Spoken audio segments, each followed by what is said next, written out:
तिगाड़ा काम बिगाड़ा। 3 बहुओं के रवैये से सासू माँ बहुत परेशान थी। दरअसल बात ये थी कि तीनों बहुओं में किसी बात को लेकर अनबन हो गई थी। तब से ही तीनों एक दूसरे से मुंह फुलाए रहती थी। ना कोई सीधे मुंह किसी से बात करती, ना किसी का कहना मानती। पड़ोसी भी इस बात को जानते थे और जाने कैसे कैसे बातें भी करते। इसीलिए सासू माँ ने तीनों बहुओं को तुरंत अपने कमरे में बुलाया। मैं कई दिनों से देख रही हूँ, तुम तीनों अलग अलग सारे काम कर रही हो। ये सब नहीं चलेगा, तीनों को मिलकर ही काम करना पड़ेगा। सास की बात सुनकर एकदम से बड़ी बहू बोल उठती है। नहीं मम्मी जी, मैं इन दोनों के साथ कुछ नहीं कर सकती। मैं इस घर की बड़ी बहू हूँ, फिर भी ये मेरा कहना बिल्कुल भी नहीं मानती। अरे जेठानी जी, जानबूझकर मुझे डबल काम करवाती है आप। और छोटी मुझसे टेढ़े मुंह ही बात करती है। इन दोनों के बीच हमेशा सैंडविच बन जाती है मेरी, और मैं हमेशा आलू की तरह बीच में मसली जाती हूँ। मम्मी जी, इन दोनों को लगता है कि मैं छोटी हूँ तो इनके पैरों तले दब जाऊंगी, लेकिन नहीं, मेरा भी उतना ही अधिकार है जितना इन दोनों का है। बड़ी आई दोनों मेरी चुगली करने के लिए, मुझे क्या कम समझ रखा है। तीनों बहू एक दूसरे से बहस करने लगती है और सास दोबारा ये देखकर टेंशन में आ जाती है और सबसे कहती है, चुप हो जाओ, अब से तुम तीनों सारे काम एक साथ करोगी। आंख बंद करके एक दूसरे की बात सुनोगी। तुम तीनों इस बात को गांठ बांध लो, वरना अगली छुट्टियों में तुम्हारा अपना मायके जाना कैंसिल।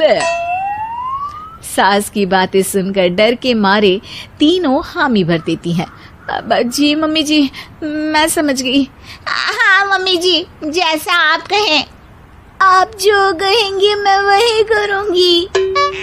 तीनों बहू सास की बात को गांठ बांध लेती है और वादा करती है कि अब से सारे काम वो तीनों एक साथ मिलकर ही करेंगी। ये सब देखकर सास खुश हो जाती है और वहां से चली जाती है। नीचे जाकर वो देखती है कि घर में शर्मा जी आए हुए होते हैं। सास जोर से आवाज लगाकर कहती है, अरे बहू, जरा चाय बनाकर तो लाना, शर्मा जी आए हैं। सास की बात सुनकर तीनों बहू तुरंत किचन की ओर भागती है और चाय बनाना शुरू कर देती है। मुझे तो एकदम मसाले वाली कड़क चाय पसंद है, तो हम शर्मा जी के लिए मसाले वाली चाय ही बनाएंगे। अरे नहीं दीदी, गर्मी के मौसम में मसाला चाय कौन पीता है? मैं तो शर्मा जी के लिए इलायची वाली चाय ही बनाऊंगी। ये कैसी बात कर रही हैं आप दोनों? मेरी मम्मी ने सिखाया है कि मेहमान को ज्यादा दूध और शक्कर वाली चाय देनी चाहिए, वरना वो घर वालों को कंजूस समझते हैं। तो मैं तो शर्मा जी को ऐसी ही चाय दूंगी। तीनों बहुएं अपने अपने तरीके से चाय में शक्कर, मसाला, पत्ती सब डाल देती है। उबलने के बाद तीनों मिलकर चाय बाहर लेकर जाती है और शर्मा जी और सासू माँ को देती हैं। चाय पीने के बाद शर्मा जी सासू माँ को देखकर शर्मा जाते हैं और शर्मिंदा महसूस करते हैं कि आखिर उन्होंने चाय पीने के लिए हामी क्यों भरी। सासू माँ भी चाय पीना शुरू करती है और कहती हैं, अरे बहू, ये कैसी चाय बनाई है? चाय है या मीठे दूध की बासुंदी? हाँ, चाय अच्छी नहीं लगी क्या? कोई बात नहीं, हम पराठा बनाकर लाते हैं। चलो चलो अंदर। हाँ चलो। हाँ, आती हूँ मैं भी।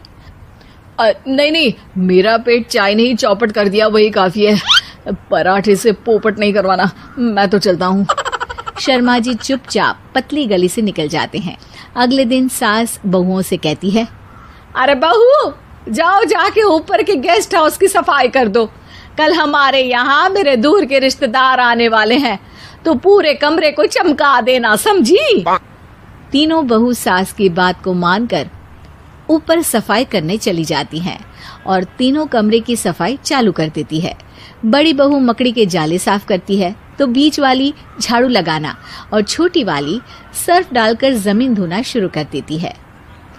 अरे दीदी, जेठानी जी, अभी मैंने पूरी फर्श धोई और आप फिर से धूल नीचे गिरा रही हैं।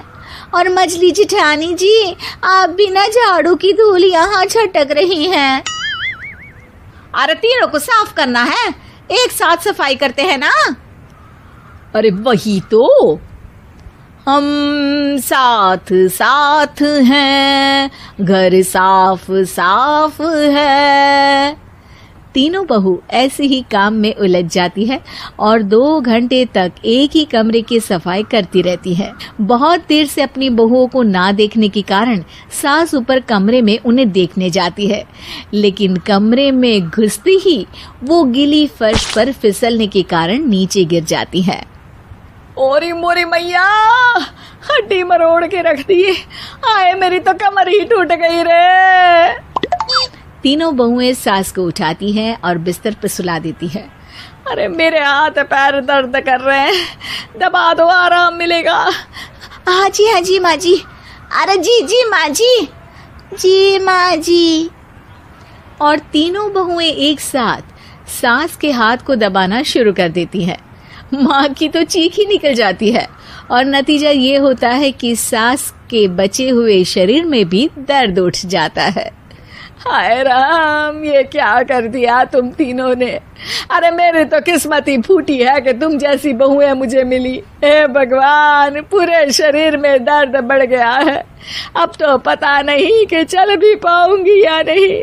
माफ करो, मुझे गलती हो गई मुझसे कि तुम तीनों को एक साथ काम करने के लिए बोला। सोचा था तीनों मिलके अच्छे से काम करेगी, लेकिन बड़े बुजुर्ग सही कहते थे कि 3 तिगाड़ा काम बिगाड़ा। तुम लोगों ने ये बात ना आज साबित करके दिखा दी।